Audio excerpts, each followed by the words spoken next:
The combat arena gleamed under harsh white lights, its circular floor marked with scorch patterns from countless previous duels. Commander Vex of the Talaxian Empire stood at one end, her forearms crossed in an elaborate display of dominance. Her crimson scales caught the light as she tilted her head, regarding the human across from her with obvious contempt. "You won't last a minute against me, human." Her voice carried across the arena, amplified by the acoustics designed to ensure every spectator heard every word. The human, a man named Marcus, simply rolled his shoulders and checked his gloves. He wore standard-issue combat gear, nothing fancy, nothing that would give him an unfair advantage. Around them, thousands of alien spectators filled the stadium seats, representatives from dozens of species across the galaxy. This was no ordinary fight. This was meant to be a demonstration. Vex had demanded this duel 3 weeks prior, during the Galactic Council Summit. The Talaxians had long opposed humanity's inclusion in the Council, arguing that humans were too weak, too fragile, too young a species to deserve a seat among the elder races. When diplomatic arguments failed to sway the Council, Vex had challenged humanity to prove their worth in the old way. Single combat. The Talaxian commander stood nearly 8 feet tall, her body a masterwork of natural armor and muscle developed over millions of years of evolution on a high-gravity world. She had trained for combat since she could walk, mastering 17 different martial disciplines. Her record in the arena was flawless. 237 victories, 0 defeats. Marcus was 5 feet 10 inches tall, weighed maybe 180 pounds, and had been a history teacher before joining the diplomatic corps. The odds were not in his favor. "Beginning countdown," announced the arena's automated system. 60 seconds to combat initiation. Vex began her pre-combat ritual, a flowing series of movements that showcased her flexibility and strength. Each of her 4 arms moved independently, striking at invisible opponents, demonstrating techniques that had felled champions. The crowd murmured appreciatively. Marcus stood still, breathing steadily, watching. "You could surrender now," Vex called out, her voice dripping with false generosity. "I would understand. Your species is not built for this. You evolved on a gentle world with light gravity, with no natural predators worthy of the name. You are soft." The human tilted his head slightly. "Are you trying to convince me or yourself?" Vex's eyes narrowed. 30 seconds, human. 30 seconds is all I will need." What the Talaxian didn't know, what most of the galaxy didn't fully understand, was that Earth was not a gentle world. Humanity had not evolved in safety. They had clawed their way to the top of a food chain that included ambush predators, pack hunters, and megafauna that could crush a man with a single step. They had survived ice ages and plagues and the constant threat of extinction. They were persistence hunters, capable of tracking prey for days without stopping, until the target collapsed from exhaustion. But more than that, humans were adaptable. They were the galaxy's greatest imitators, learners, and innovators. Marcus had spent the last 3 weeks studying every recording of Vex's previous fights. He had analyzed her patterns, her preferences, her tells. He had trained with combat specialists from 6 different species, learning techniques that combined their methods with human unpredictability. "Combat begins in 5, the system announced. 4, 3, 2, 1. Vex launched herself forward with terrifying speed, closing the distance between them in a heartbeat. Her lower right arm swept low while her upper left arm struck high, a classic pincer attack designed to limit her opponent's options. Marcus wasn't there.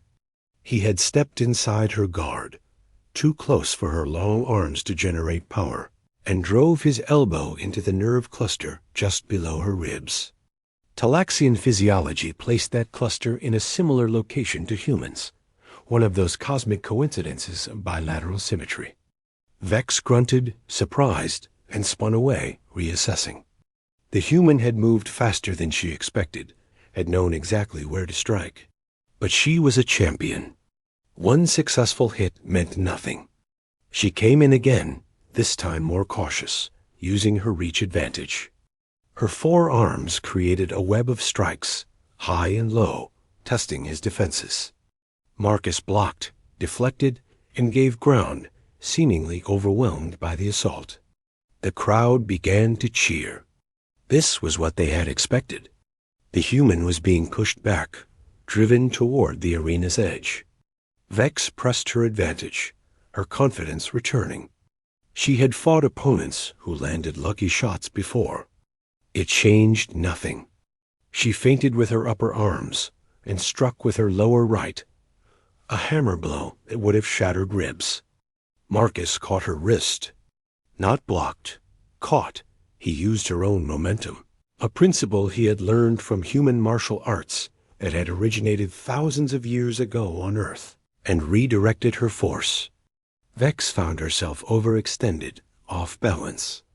The human's other hand struck 3 times in rapid succession, each blow precise, each targeting nerve clusters or joints that his research had identified as vulnerable. Vex roared and broke away, her left lower arm hanging slightly limp. She could still use it, but the nerve damage had reduced its strength by half. "Impossible," she hissed. Marcus said nothing, simply reset his stance. The next exchange lasted 15 seconds. Vex threw everything she had learned, every technique from her 17 disciplines, all the power her high-gravity evolution had granted her. She was magnificent, a perfect example of her species' martial prowess. Marcus was better. Not stronger, not faster, but better. He had watched her fight for 3 weeks.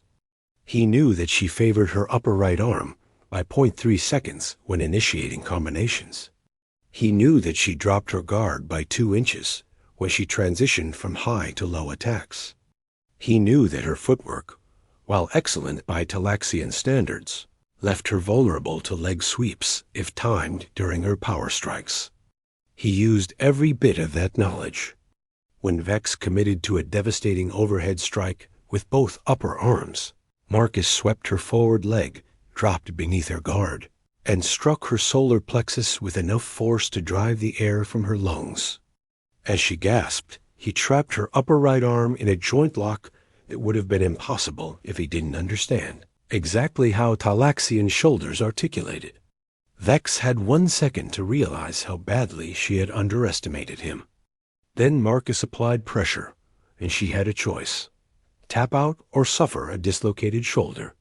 The great Commander Vex, undefeated champion of the Talaxian Empire, tapped the mat 3 times. The arena fell silent. Marcus released her immediately and stepped back, offering his hand to help her up. Vex stared at it for a long moment, her expression cycling through disbelief, anger, and finally something that might have been respect. She took his hand. The crowd erupted, not in cheers for the victor, but in a complex wave of reactions: shock, awe, excitement. The implications of what they had just witnessed rippled through the stadium like an earthquake. "How?" Vex asked quietly as the noise swelled around them. "You told me I came from a gentle world," Marcus replied, his voice calm. "You were wrong. Earth is beautiful, yes, but it's not gentle. It never has been. We learn to adapt or die. We learn to study our enemies, to find weaknesses, to use our minds because we couldn't always use our strength." He glanced up at the thousands of alien faces watching them. "You assumed weakness because we're young, because we're smaller, because we don't have scales or 4 arms, or any of the natural weapons you were born with," he continued. "But humans don't need to be born with weapons. We make them. We learn them.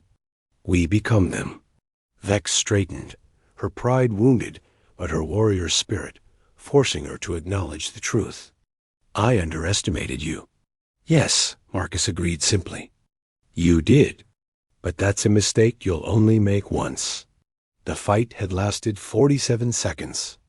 In the aftermath, as the Galactic Council convened to discuss humanity's application for membership, the vote was unanimous for the first time in the Council's 3,000-year history. The human delegation was welcomed with full rights and privileges. Commander Vex became an unexpected advocate for humanity, arguing in the Talaxian Parliament that a species capable of such adaptability, such capacity for learning and growth, deserved respect and partnership. She had learned her lesson. Pride, she reflected later, was a luxury afforded only to those who could defend it. She had mocked a human, assuming her physical advantages made her superior. She had paid for that pride in a heartbeat, humbled before the entire galaxy. But she had also gained something valuable: perspective. The understanding that strength came in many forms, that power without wisdom was hollow, and that the youngest species in the galaxy might have lessons to teach the eldest. Marcus returned to Earth a hero, though he insisted he had simply done his job. He went back to teaching, though now his lessons carried the weight of experience earned under alien stars, in an arena where the future of humanity hung in the balance. And in classrooms across Earth, children learned the story of the day a human proved that adaptation, intelligence, and determination could triumph over natural advantages. They learned that being underestimated was sometimes the greatest advantage of all. The galaxy had learned something too. Humanity had arrived, and they were not to be dismissed.